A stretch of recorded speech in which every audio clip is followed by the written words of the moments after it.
श्रीशुक उवाच आत्ममायामृते राजन् परस्यानुभवात्मनः न घटेतार्थसम्बन्धः स्वप्नद्रष्टुरिवाञ्जसा। सुखदेव जी महाराज कहते हैं, परीक्षित, जैसे स्वप्न में देखे जाने वाले पदार्थों के साथ उसे देखने वाले का कोई संबंध नहीं होता, वैसे ही देहादि से अतीत अनुभव स्वरूप आत्मा का माया के बिना दृश्य पदार्थों के साथ कोई संबंध नहीं हो सकता। विविध रूप वाली माया के कारण वह विविध रूप वाला प्रतीत होता है, और जब उसके गुणों में रम जाता है तब यह मैं हूँ, यह मेरा है, इस प्रकार मानने लगता है। किंतु जब यह गुणों को क्षुब्ध करने वाले काल और मोह उत्पन्न करने वाली माया इन दोनों से परे अपने अनंत स्वरूप में मोहरहित होकर रमण करने लगता है, आत्मा राम हो जाता है, तब यह मैं मेरा का भाव छोड़कर पूर्ण उदासीन गुणातीत हो जाता है। ब्रह्मा जी की निष्कपट तपस्या से प्रसन्न होकर भगवान ने उन्हें अपने रूप का दर्शन कराया और आत्म तत्व के ज्ञान के लिए उन्हें परम सत्य परमार्थ वस्तु का उपदेश किया।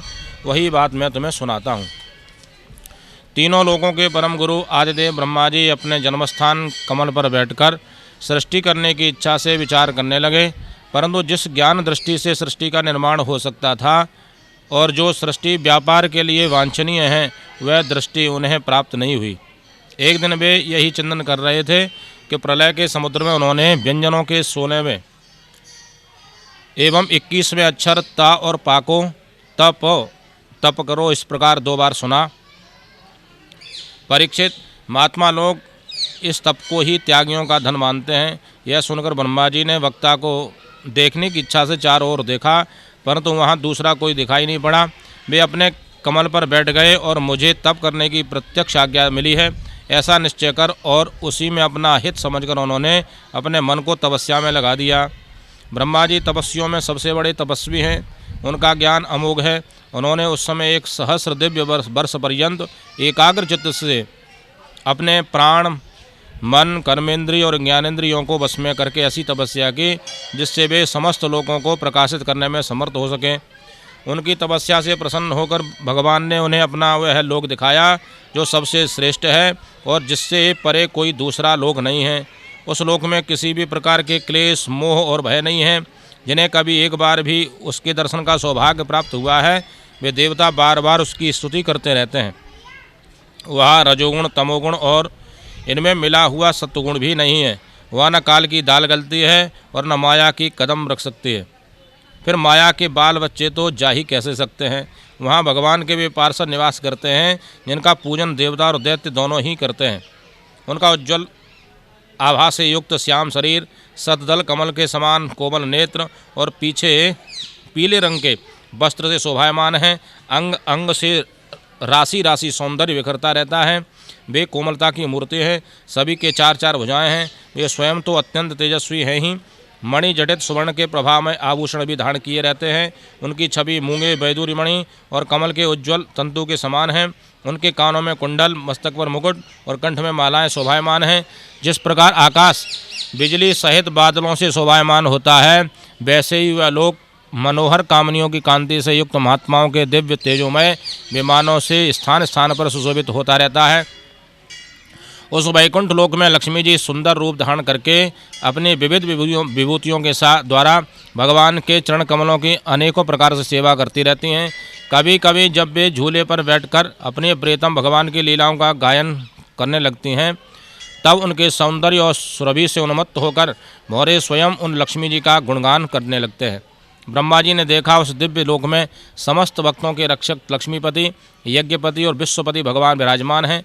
सुनंद, नंद, प्रबल और अरहण आदि मुख्य मुख्य पार्षदगण उन प्रभु की सेवा कर रहे हैं।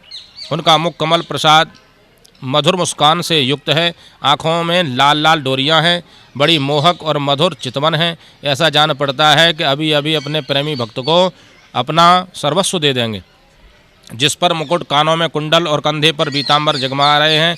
वक्षस्थल पर एक सुनहरी रेखा के रूप में श्री लक्ष्मी जी विराजमान हैं और सुंदर 4 भुजाएं हैं। वे एक सर्वोत्तम और बहुमूल्य आसन पर विराजमान हैं।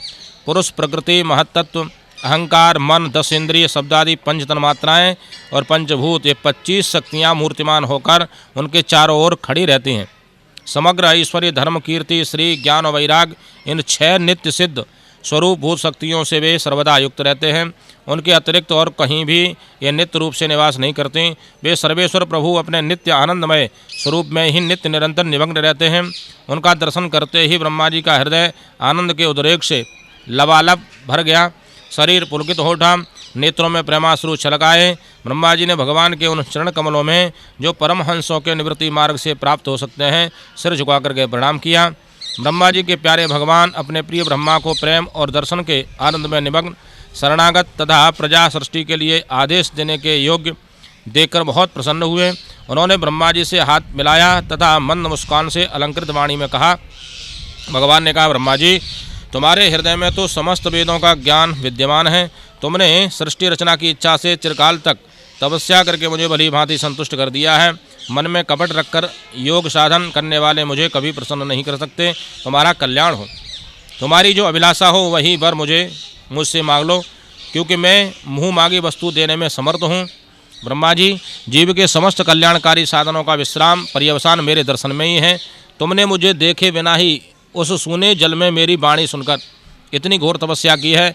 इसी से मेरी इच्छा से तुम्हें मेरे लोक का दर्शन हुआ है। तुम उस समय सृष्टि रचना का कर्म करने में किंग कर्तव्य विमूढ़ हो रहे थे।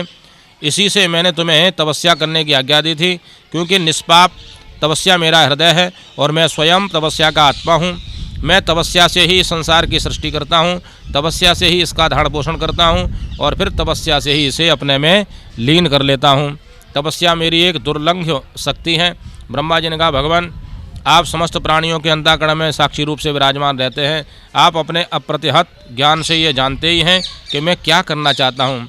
हे नाथ, आप कृपा करके मुझ याचक की यह मांग पूरी कर दीजिए कि मैं रूप रहित आपके सगुण और निर्गुण दोनों ही रूपों को जान सकूं। आप माया के स्वामी हैं, आपका संकल्प कभी व्यर्थ नहीं होता। जैसे मकड़ी अपने मुंह से जाला निकालकर उसमें कीड़ा करती है और फिर उसे अपने में ही लीन कर लेती है, वैसे ही आप अपनी माया का आश्रय लेकर इस विविध शक्ति संपन्न जगत की उत्पत्ति, पालन और संहार करने के लिए अपने आप को ही अनेक रूपों में बना देते हैं और क्रीड़ा करते हैं। इस प्रकार आप कैसे करते हैं, इस मर्म को मैं जान सकूं, ऐसा ज्ञान आप मुझे दीजिए। आप मुझ पर ऐसी कृपा कीजिए कि मैं सजग रहकर सावधानी से आपकी आज्ञा का पालन कर सकूं और सृष्टि की रचना करते समय भी कर्तापन आदि के अभिमान से बंध न जाऊं। प्रभो, आपने एक मित्र के समान हाथ पकड़ करके मुझे अपना मित्र स्वीकार किया है, अतः मैं आपकी इस सेवा सृष्टि रचना में लगूं और सावधानी से पूर्व सृष्टि के गुण कर्मानुसार जीवों का विभाजन करने लगूं। तब वो कहीं अपने को जन्म कर्म से स्वतंत्र मानकर प्रबल अभिमान न कर बैठूं। श्री भगवान ने कहा, अनुभव, प्रेमा, भक्ति और साधनों से युक्त अत्यंत गोपनीय अपने स्वरूप का ज्ञान मैं तुम्हें कहता हूँ, तुम उसे ग्रहण करो। मेरा जितना विस्तार है, मेरा जो लक्षण है, मेरे जितने और जैसे रूप, गुण और लीला हैं, मेरी कृपा से तुम उनका तत्व ठीक ठीक वैसा ही अनुभव करो। सृष्टि के पूर्व केवल मैं ही था। मेरे अतिरिक्त न स्थूल था, न सूक्ष्म था और न तो दोनों का कारण अज्ञान। जहाँ यह सृष्टि नहीं है वहाँ मैं ही हूँ, और इस सृष्टि के रूप में जो कुछ प्रतीत हो रहा है वह भी मैं ही हूँ, और जो कुछ बच रहेगा वह भी मैं ही हूँ। वास्तव में न होने पर भी जो कुछ अनिर्वचनीय वस्तु मेरे अतिरिक्त मुझ परमात्मा में 2 चंद्रमाओं की तरह मिथ्या ही प्रतीत हो रही है, अथवा विद्यमान होने पर भी आकाशमंडल के नक्षत्रों में राहु की भांति जो मेरी प्रतीति नहीं होती, इसे मेरी माया समझना चाहिए। जैसे प्राणियों के पंचभूत रचित छोटे बड़े शरीरों में आकाशादि पंच महाभूत उन शरीरों के कार्य रूप से निर्मित होने के कारण प्रवेश करते भी हैं और पहले से ही उन स्थानों रूपों में कारण रूप से विद्यमान रहने के कारण प्रवेश नहीं भी करते, वैसे ही उन प्राणियों के शरीर की दृष्टि से मैं उनमें आत्मा के रूप से प्रवेश किए हुए हूँ, आत्मरूप से विद्यमान हूँ और आत्मदृष्टि से अपने अतिरिक्त और कोई वस्तु न होने के कारण उनमें प्रविष्ट नहीं भी हूँ। यह ब्रह्म नहीं है, ब्रह्म नहीं है, इस प्रकार निषेध की पद्धति से और यह ब्रह्म है, यह ब्रह्म है, इस अन्वय की पद्धति से यही सिद्ध होता है कि सर्वातीत एवं सर्वस्वरूप भगवान ही सर्वदा और सर्वत्र स्थित हैं। वही वास्तविक तत्व है। जो आत्मा अथवा परमात्मा का तत्व जानना चाहते हैं उन्हें केवल इतना ही जानने की आवश्यकता है। ब्रह्मा जी, तुम अविचल समाधि के द्वारा मेरे इस सिद्धांत में पूर्ण निष्ठा कर लो। इससे तुम्हें कल्प कल्प में विविध प्रकार की सृष्टि रचना करते रहने पर भी कभी मोह नहीं होगा। श्री सुखदेव जी महाराज कहते हैं, लोक पितामह ब्रह्मा को इस प्रकार उपदेश देकर अजन्मा भगवान ने उनके देखते ही देखते अपने उस रूप को छिपा लिया। जब सर्वभूत स्वरूप ब्रह्मा जी ने देखा कि भगवान ने अपने इंद्रिय गोचर स्वरूप को हमारे नेत्रों के सामने से हटा लिया है, तब उन्होंने अंजलि बांधकर उन्हें प्रणाम किया और पहले एक कल्प में जैसी सृष्टि थी उसी रूप में इस विश्व की रचना की। एक बार धर्मपति प्रजापति ब्रह्मा जी ने सारी जनता का कल्याण हो अपने स्वार्थ की पूर्ति के लिए विधि पूर्वक यम नियमों को धारण किया।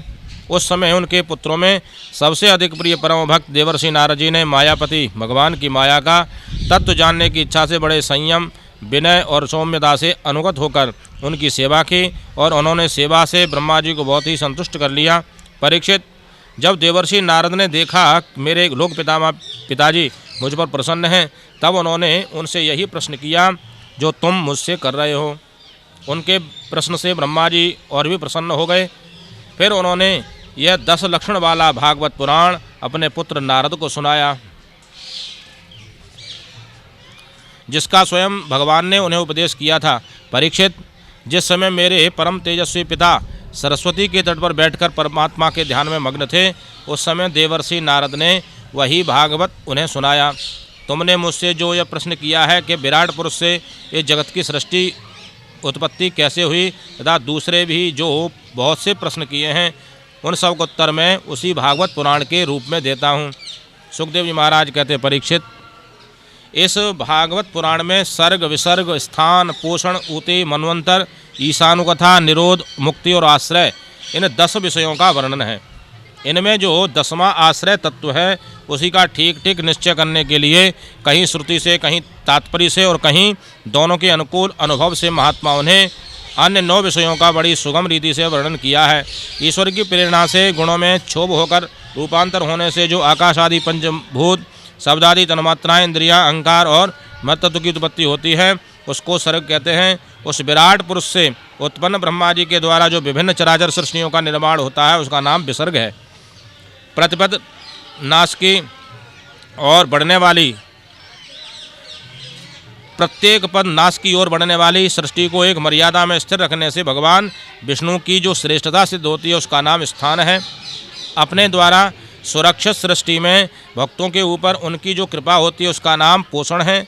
मनवंतरों के अधिपति जो भगवत भक्ति और प्रजापालन रूप शुद्ध ब्रह्म धर्म का अनुष्ठान करते हैं उसे मनवंतर कहते हैं। जीवों की वे वासनाएं जो कर्म के द्वारा उन्हें बंधन में डाल देती हैं उसी नाम से कही जाती हैं। भगवान के विभिन्न अवतारों के और उनके प्रेमी भक्तों के विविध आख्यानों से युक्त गाथाएं ईश कथा हैं। जब भगवान योग निद्रा स्वीकार करके शयन करते हैं तब इस जीव का अपनी उपाधियों के साथ उनमें लीन हो जाना निरोध है। अज्ञान कल्पित कर्तृत्व, भोक्तृत्व आदि अनात्म भाव का परित्याग करके अपने वास्तविक स्वरूप परमात्मा में स्थिर होना ही मुक्ति है। परीक्षित, इस चराचर जगत की उत्पत्ति और प्रलय जिस तत्व से प्रकाशित होते हैं वह परम ब्रह्म ही आश्रय है। शास्त्रों में उसी को परमात्मा कहा गया है। जो नेत्र आदि इंद्रियों का अभिमानी दृष्टा जीव है वही इंद्रियों के अधिष्ठात्री देवता सूर्य आदि के रूप में भी हैं, और जो नेत्र गोलक आदि से युक्त दृश्य देह है वही उन दोनों को अलग अलग करता है। इन तीनों में यदि एक का भी अभाव हो जाए तो दूसरे 2 की उपलब्धि नहीं हो सकती। अतः जो इन तीनों को जानता है वह परमात्मा ही सबका अधिष्ठान आश्रय तत्व है।